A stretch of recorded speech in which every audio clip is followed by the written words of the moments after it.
Oh, angle it down. There we go. That's better.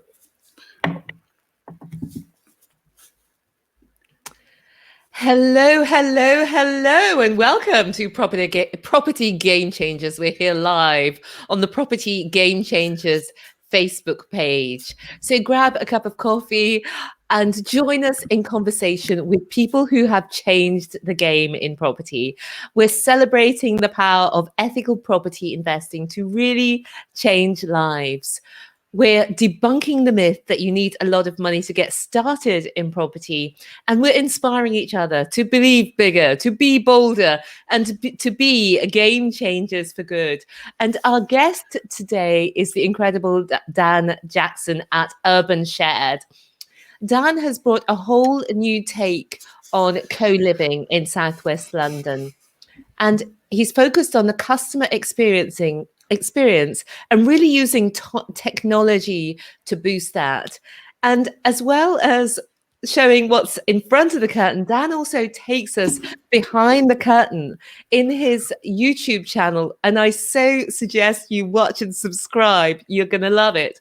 And in his YouTube channel, he explains how he lost £10,000 on his first deal, and other properties have been making over £15,000.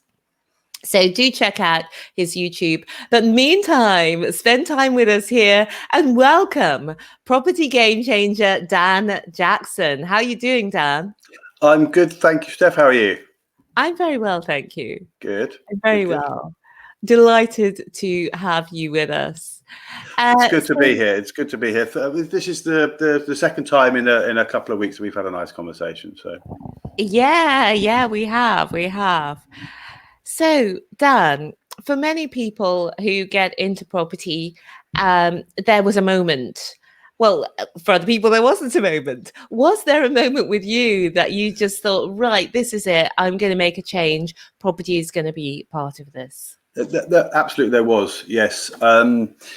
It was 2016, and I'd been contracting in banks in London for probably coming up to sort of 15, 16 years. And I'd always had a entrepreneurial itch when I was a youngster. I'd scratched it a couple of times, but then I found myself firmly in a rut, and for 15 years was just really going through the motions.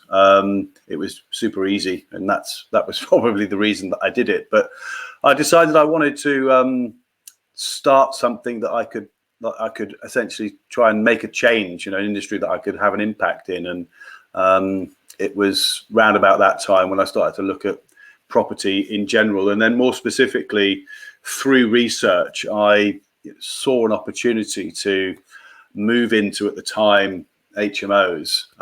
And then really, without there being a kind of co-living market that had been established at the time in the UK, I decided to move more into how we could really improve the customer experience. And at the time, as I said, co-living wasn't really a thing that people were talking about. But that my thought process was more aligned to that agenda than it was to standard HMO investing at the time. So we started to really focus on how we could create a really great customer experience in a market where that wasn't really a thing. So that was the moment back then in 2016. Yeah. And you really have become at the forefront of this co-living movement. I was listening to a podcast recently where you were on the panel talking all about co-living and the real differences between the co-living approach and the traditional HMO approach, if you will. Yeah.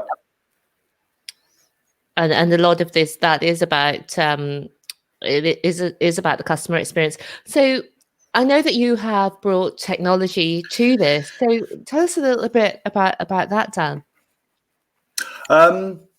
Well, my background when I was working was initially I was a software developer, and then I moved into sort of business analysis and program management, but all within the technology space. And I've always been fascinated by the idea that we can improve a process or make things more cost efficient, or increase the yield by using technology. And when we started this business, I was really excited by the idea of being able to use the mobile phone to deliver as much of that service as we could.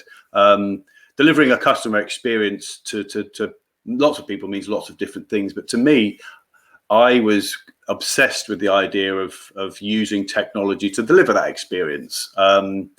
If you look at some of the now bigger players in co-living, they are developing bespoke co-living solutions where geographically everything is in the same location, and then delivering community experience on top of that is actually quite easy, because you build a swimming pool or you build a restaurant that people can use.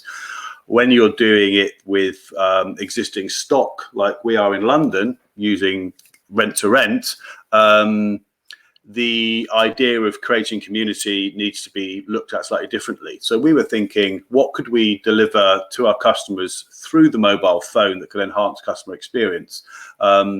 So things like improved communication, improved maintenance services, the ability to buy additional services through the platform, and even move house using the platform to do that. And we're still really at the start of the idea of using technology to deliver customer experience. There's so much that can be done. I love the idea of our target market, which at the moment is the young professional, being able to find a property on our platform, being able to inquire, maybe do a virtual viewing, sign all the documents, maybe even move, order the moving equipment, order the moving services, through the platform, move in, have that property managed, engage in the community, and then ultimately leave, maybe even to another urban shared property, all through one platform. And that'll happen. It's just a question of when and I guess how, but that will definitely happen. The millennial is on their phone, an increasing amount of time, and it's just a question of time before, in my opinion, that the whole experience will be delivered via the platform, via the mobile platform. And you have an amazing platform, because I have taken a peek at it in the past. Do you want to give a shout out for that? I don't know if you're letting other people onto it at the moment. So currently it's still just being used internally. But I'm always happy to have conversations with people, because as we've introduced other people to the platform, we're learning much more about the things that people want. It's available there's information on the platform on the website. If you go to urbanshared.com, on the top right hand corner, there'd be a button that says connected, and there's details on the functionality that the platform provides. Brilliant. So urbanshared.com. Also go there just to check out what Dan is doing in co-living in London. It's absolutely phenomenal. I think you'll love it. And the really exciting thing is that Dan is creating these properties from properties that he's rented. So it's simpler in some ways when you can invest and buy your own properties and do them. You can invest more potentially in being able to get them to how you want them, but you're doing that with rental properties, Dan. I think that's really to be commended, the level of quality that you're bringing to the marketplace there. Yeah, and I would say definitely, if there are people that are watching this that are feeling as though, excuse me, the rent to rent business strategy is either for those that are perhaps not concerned so much with quality, or maybe at the lower end of the market in terms of ability or financial financial resources, etc. I would dispel all those myths. I would say that actually as a strategy, it's absolutely fantastic. I think we mentioned this before, but my belief is that it's been essentially given a slightly poor name because of the way it's been marketed by various property businesses. But the concept of essentially signing a master lease and then using that to run a business has been used for decades in all the service industries, hotels. I don't think Hilton owns any of his own hotels. And therefore, as a concept, it's absolutely fantastic, because we're able to take an asset and run it professionally, giving the landlord a much better level of service than he would get if he rented it out to a family. And in some instances, we can even improve his yield, and at the same time then deliver a product to our customers in a much quicker way than if we're having to acquire all these properties. So it solves so many problems, with with the issue of in London, simply not enough properties, not enough rooms. I think that the UK is missing the number of new build targets every year and has done for 30 years. We're able to deliver a solution to 5 or 6 people, sometimes within a week. I think it's a great product. I really do. Yeah, and so tell us a bit about getting started. This is the bit that does fox people often, and I know from your fantastic YouTube channel, I'm actually a bit gel about this whole YouTube thing you've got going on, because it's the production quality is so high level. Thank you. Well, I appreciate that. I mean, I think there are 2 questions there. One was how did we start, and secondly, you referred to the sort of production quality. I mean, I think again in property education, the production quality isn't something that when we're looking at YouTubers that are providing information or trying to sell products into the property community. My general take on it is that the quality isn't fantastic. I think that we could do a lot to improve that. If you look at some of the YouTubers that are creating sort of cinematography that's insanely quality, it's fantastic, and you don't need huge amounts of expensive equipment. I've got a camera that is entry level and a microphone that is entry level, and an understanding and a skill set that's still beginner. But I'm still unable to produce quality content that I think is good quality, and I'm only going to get better. And I think that's great, because I think it adds credibility, and I think it's much more watchable if you've got quality content that people engage with. I'm still low on the views, so don't be scared to sign up and watch what I'm doing. And I've got loads of ideas for more content. It's really going to be more about how we started and what we've done to get to where we've got to now. There's going to be more content on co-living and what that means and how I see the market evolving. I'm actually just having fun with it. It's good fun to. I find it good fun. I never really thought I was that creative, but I think that's my outlet is doing stuff like that. So it's been good fun, and thank you for commending the quality. That's a nice compliment. Yeah, I was surprised, but it's hugely engaging as well. You've got one. You were surprised? Yeah. I was. I thought, oh wow, Dan's really gone to town with these.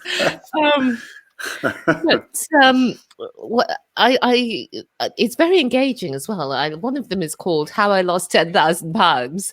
I think there's another one about how you made £15,000. So which one do you want to tell us about today?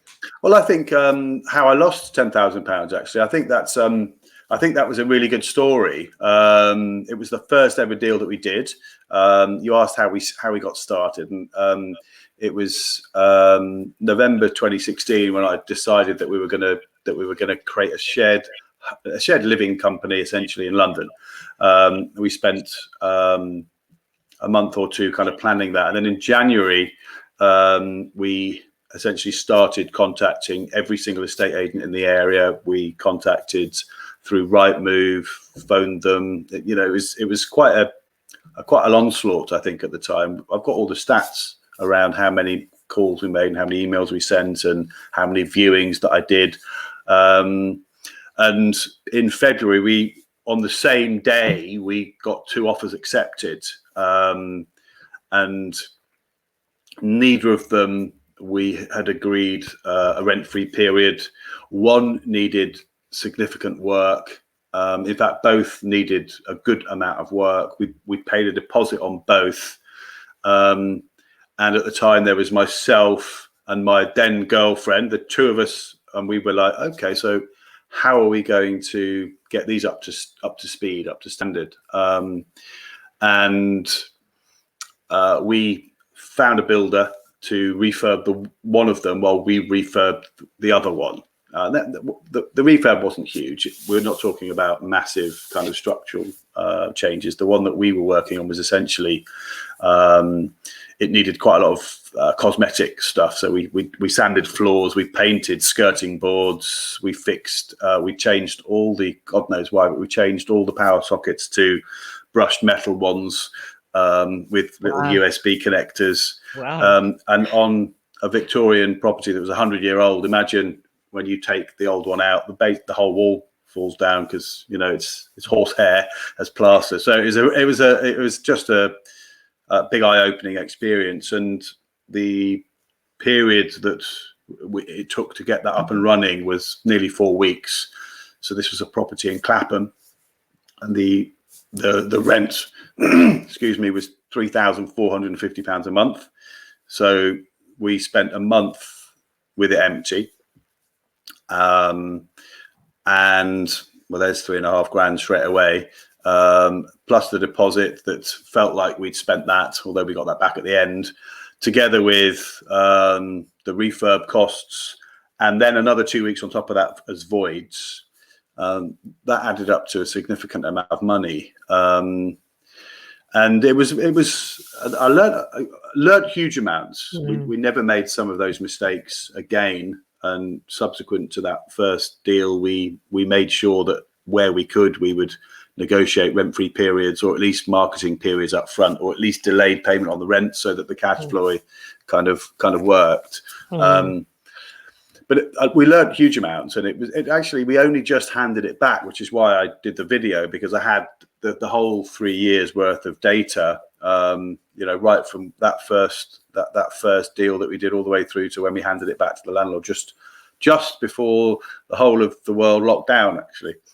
Oh, so kind of handy. But let me ask you a question, because although it's titled "How We Lost £10,000," it was only you lost £10,000 against your forecast, but actually you still did make money on that deal. Oh, it did. Oh, yeah. Thank you. That's an important point, isn't it? Yeah, we lost £10,000 on the prop. Well, the first year the property lost £10,000, and then years 2 and 3, I think we made in total over the course of the deal about £5,000, which is not great. But at the time, I remember a friend of mine saying that you pay to learn, and actually, if that had all gone swimmingly well, at some point we would have had to have paid to learn, because that's the only way that I think you really do learn. So it was, whilst it was quite stressful at the time, we did eventually make some money from it, and some of the things that we learned, I could say, we've made sure that we've never made those mistakes again. Yeah, it is a phenomenal business model when you think about it. You can rent and then make money, and even with the mistakes and the costs there, over the 3-year period you made £5,000. It's not a huge win, but on the other hand, it's not a terrible loss either.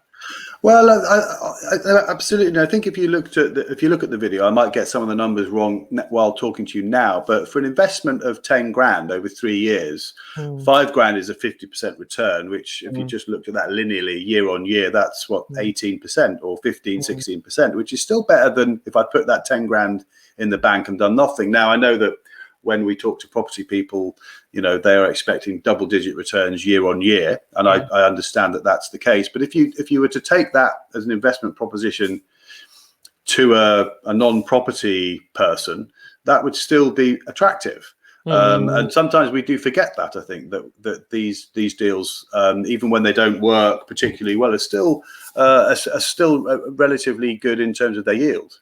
Yeah. And tell us about, well, we can't leave it there, can we, Dan? Let's move on to the other one, where you're talking about the £15,000 that you made. So that's a property that we still have, actually. We took that property on in about April 2017. It was a 2-bed first floor flat in Fulham.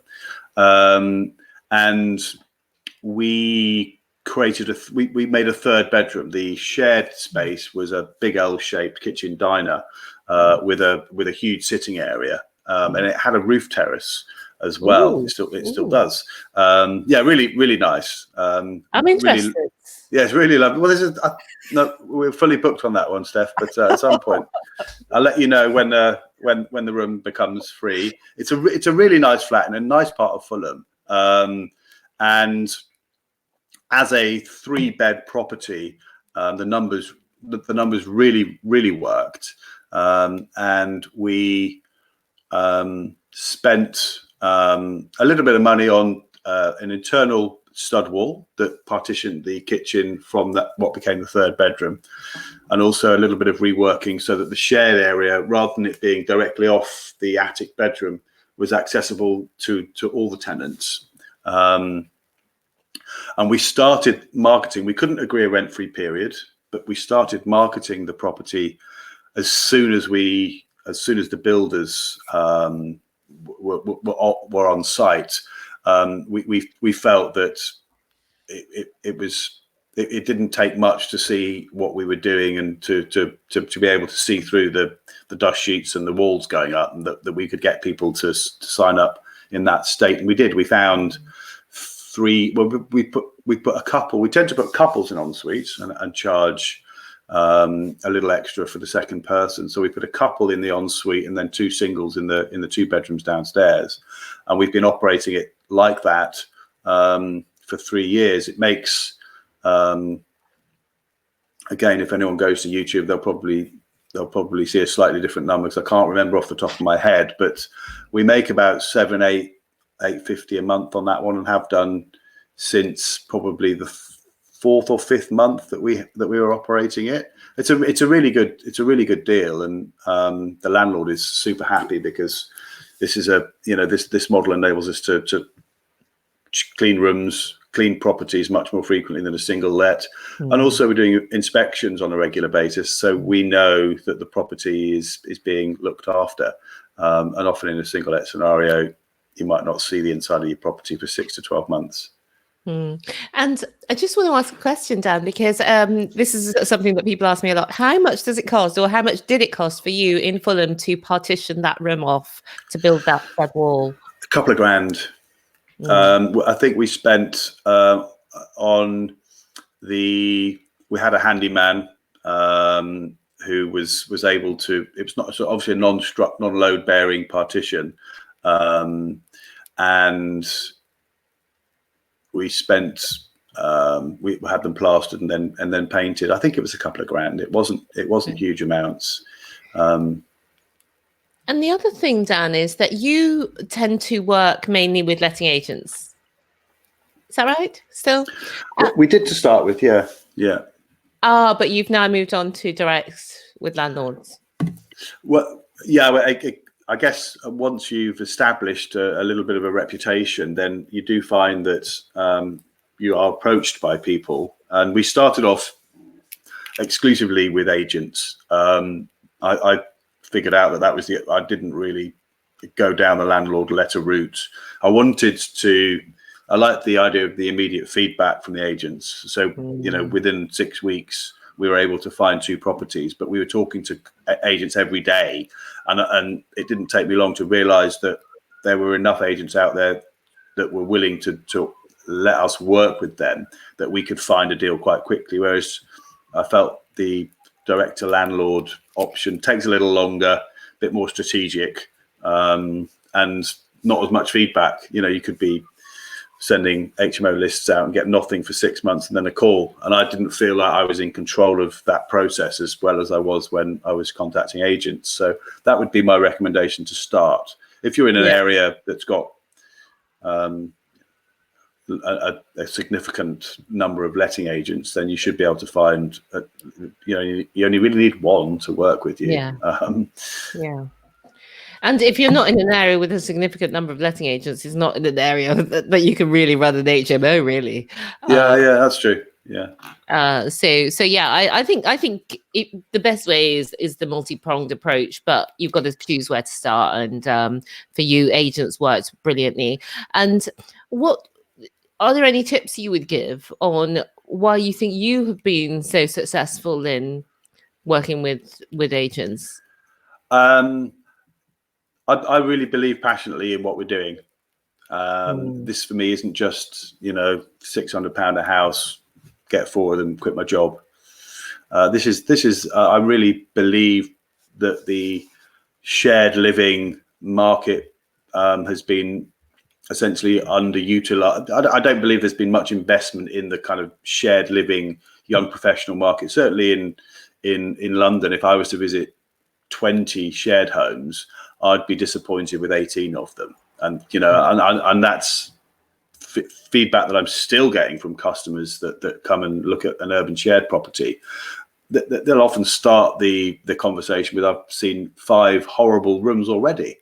Well, so the bar's low to start with. The question that you asked was what differentiated us.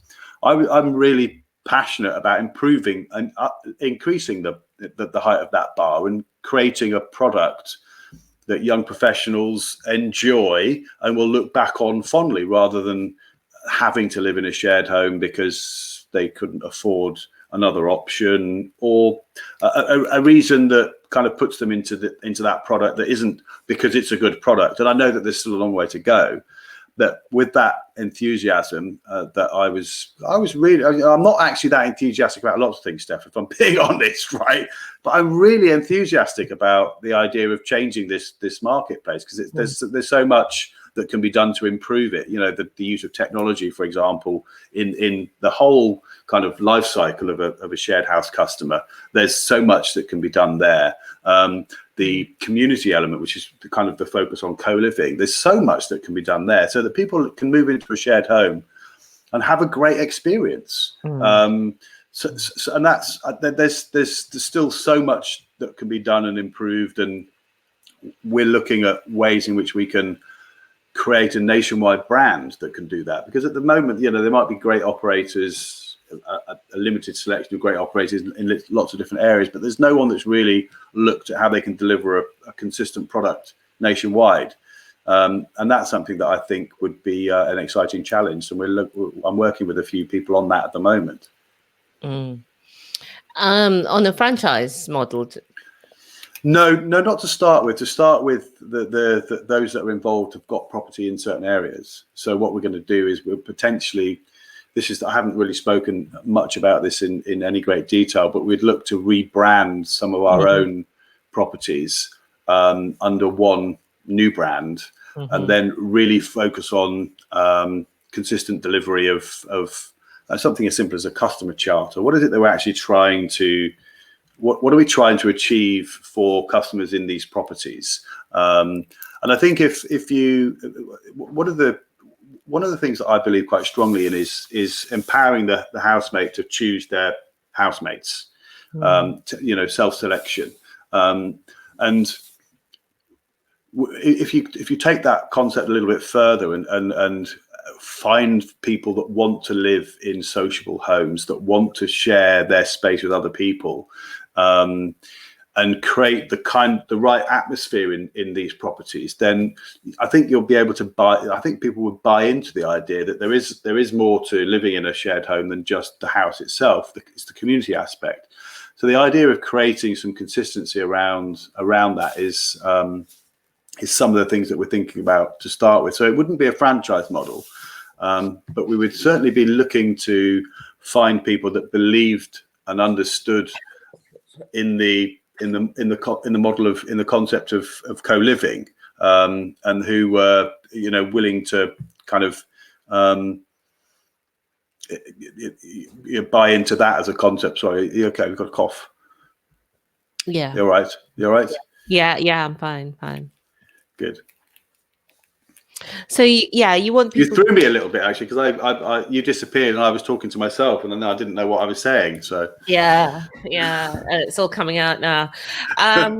So what you think was one of your superpowers was you had such passion for what you're doing, and obviously that comes across to the agents. Is this the same sort of passion that Margot and Rihanna are expressing towards you? I've seen on your slightly different passion, that one, Steph. Yeah, slightly different. Okay. Well, we talked a bit about what you're doing and how it is very different, actually, to what many people are doing. And I do encourage you, if you're interested in this, you're listening, to go check out Urban Shares and get a real further feeling for what Dan's doing. Now, what about you, Dan? How has it changed things for you and your family since you started in property a few years ago? Well, that's a good question. I mean, obviously, I now have much more time. since I started the business, I haven't missed a game of cricket that my son's played in. Often I'm the only father. Often I'm the only father at these games. I haven't missed a game of football either. My daughter doesn't play so much sport and is a little older, so I see her less. Neither of them actually live with me. They live just around the corner. I've also been able to see my parents much more. So it was actually quite interesting because when I set this up, I thought that it was all about making more money. I thought that I was motivated by making more money. And I was earning quite a good amount of money in the city as a contractor. So I was doing okay. I earn less still now than I was then. But what has become completely evident to me is I'm much more passionate about the control of my time and doing things that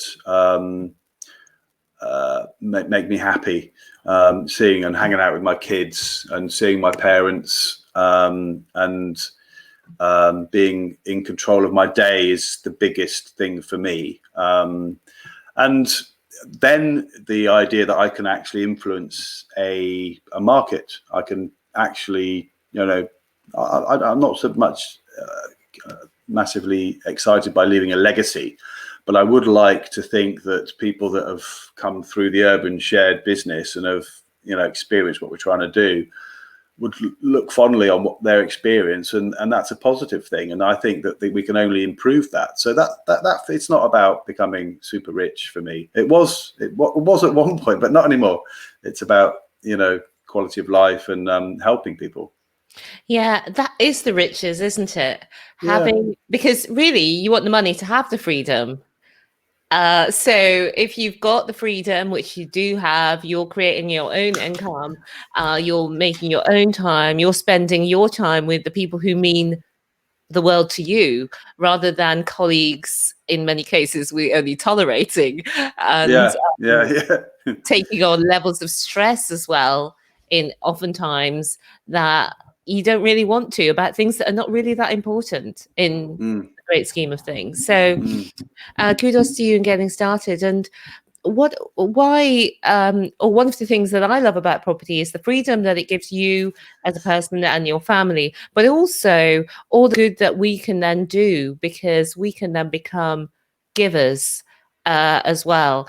And I know that you're doing a lot in that regard, Dan. So tell us about some of the things that you're doing to be a game changer, then, if you will. Well, I, rather than kind of regularly, I contribute to a couple of charities, one that's quite close to my heart. But I think giving back there are lots of different ways of doing that.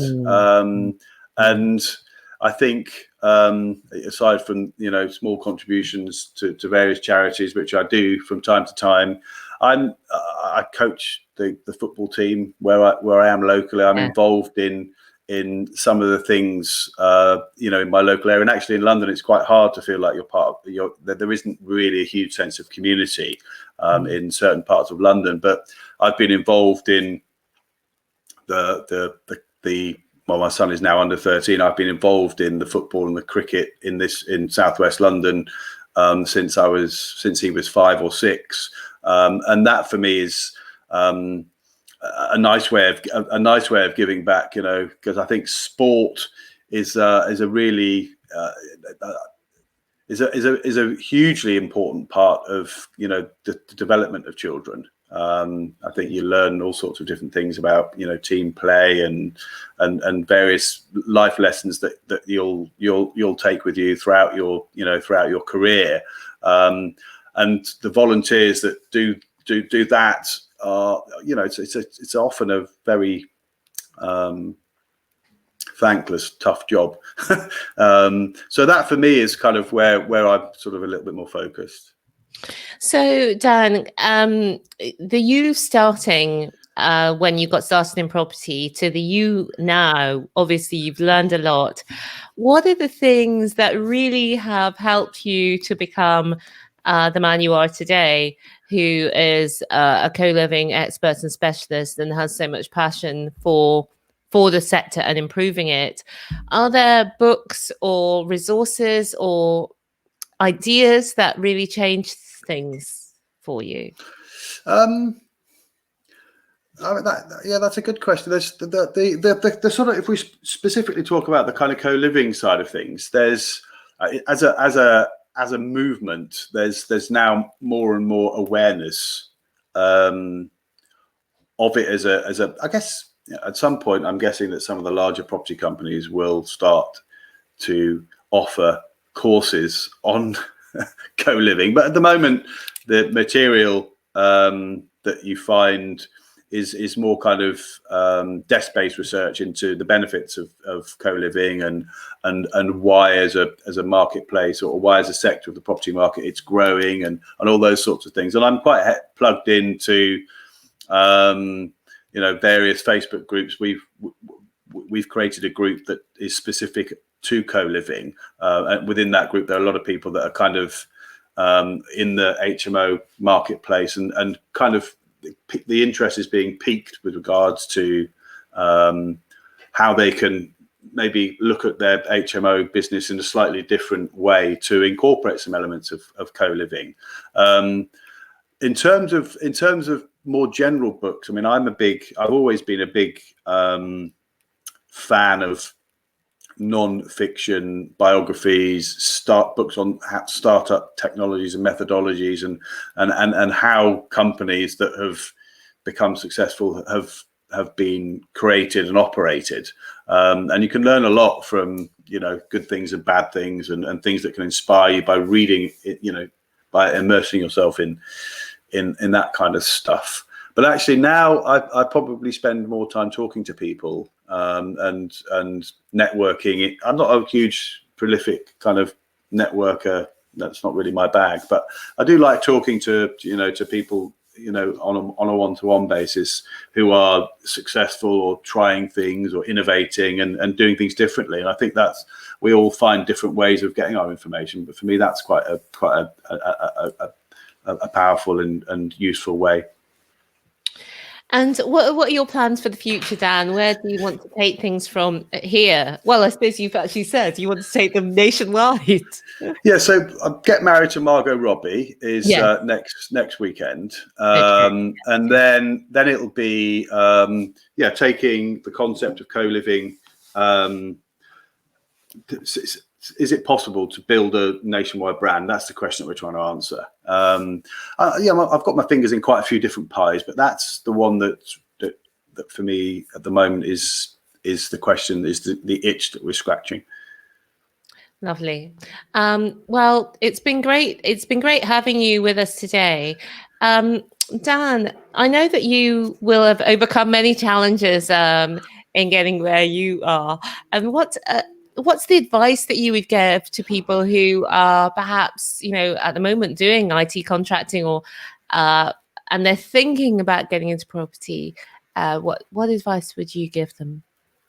Well, I mean, looking at how following my path, I spent a fair amount of time researching different opportunities within property, and I'll give you an example of why that research was important. If we look at, and let's assume that the skills required to deliver anything in property are consistent and the same, so that needn't be a factor that we look at.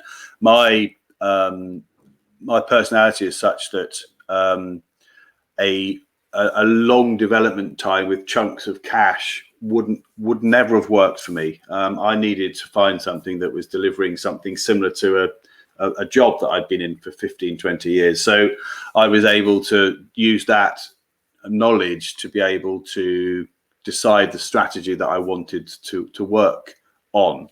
I could never have done developments that didn't pay for 6 to 12 months or whatever it might be. And at the time, that was something that turned me off that as a strategy rather than any other reason.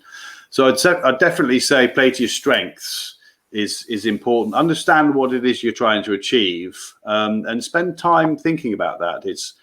I really don't think that people should get into property just for financial freedom. And I know that a lot of people might disagree with that, but if you do that, at some point you won't want to get out of bed, because it isn't always about money. You need to have some sort of reason to do it. There needs to be, a game plan that drives you, that creates some passion within you to be able to carry on, because there are some dark times. It can be difficult, that. You can spend a lot of time questioning the things that you've done, and if you don't have a way of kind of seeing the wood from the trees, a longer term plan that's more than just because I want to be well off, then you won't succeed. So have a plan and have a reason. They talk about the why, don't they? It is important. What's your why, if you can say? Well, my why is my family, my having the freedom to see my family more, and changing a market.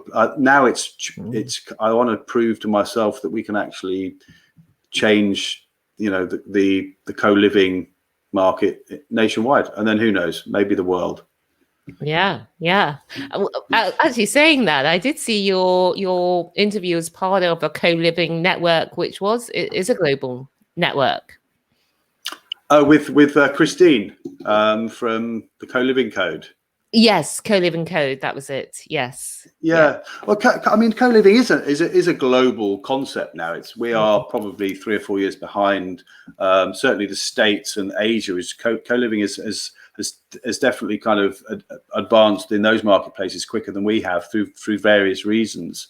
But there is now, Europe and UK, much more emphasis on it as an asset class and as a solution. And one thing that's quite interesting that I think everybody needs to remember when we're kind of talking about an asset class as big as this, is that there will be lots and lots and lots of people that have become very successful in their, if they choose co-living as a business.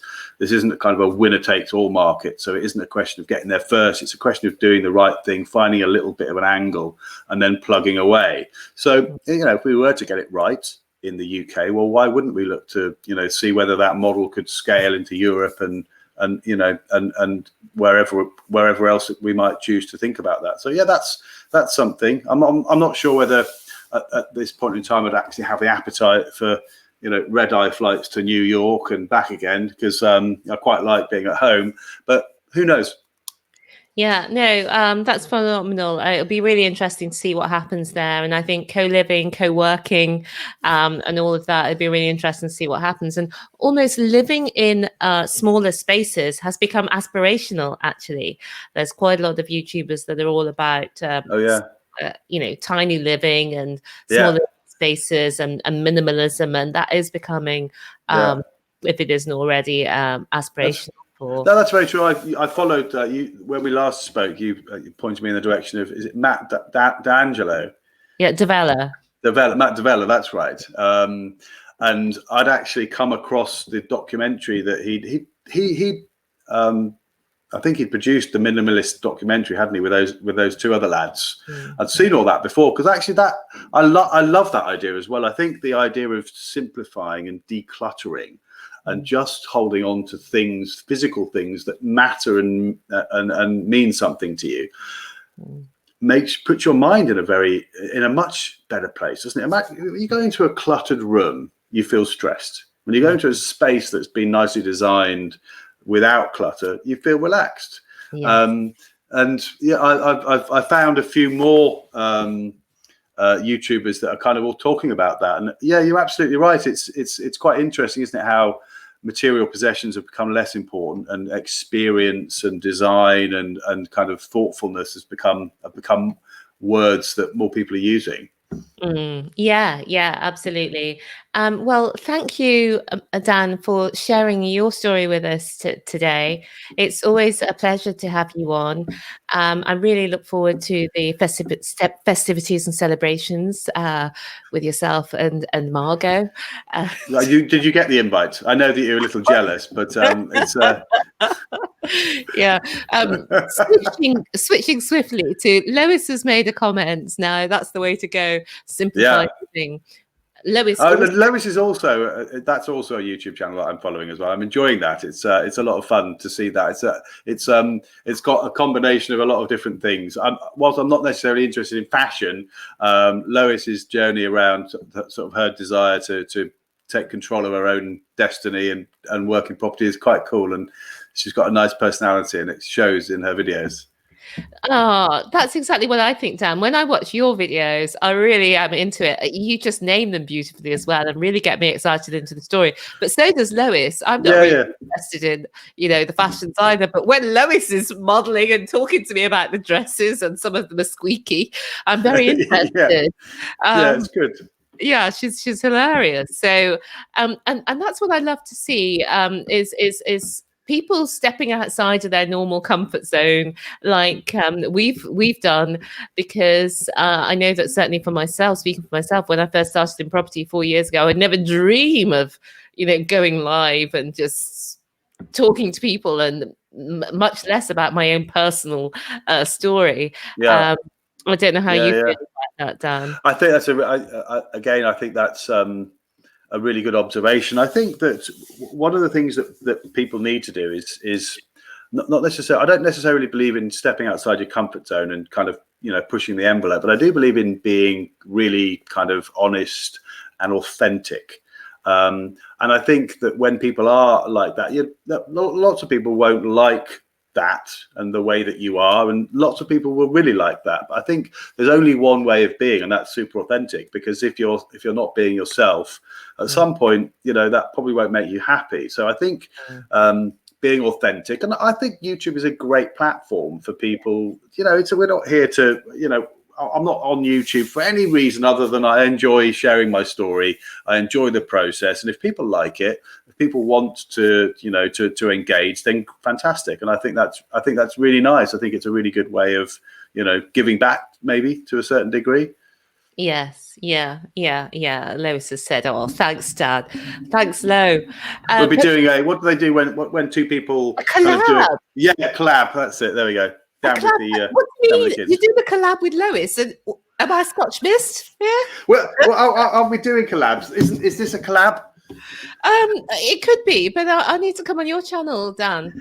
I should do that. I don't know how to go live. That's a bit beyond my. We can record it, and you can do your fancy footwork with the editing. If you. That's a good idea. Lois is saying she's definitely up for the collabs. Great. Well, the last time we spoke, we had a three-way, didn't we? A live three-way. Dad, do you think Margot will be? I think James is probably going to be more jealous than Margot, to be honest. Yeah. Okay. Well, thank you, Dan, again for joining us and for everything that you do. And just as we close for today's show, is there anything else that you'd like to share with us? Oh, I suppose where people should go to find more Dan Jackson.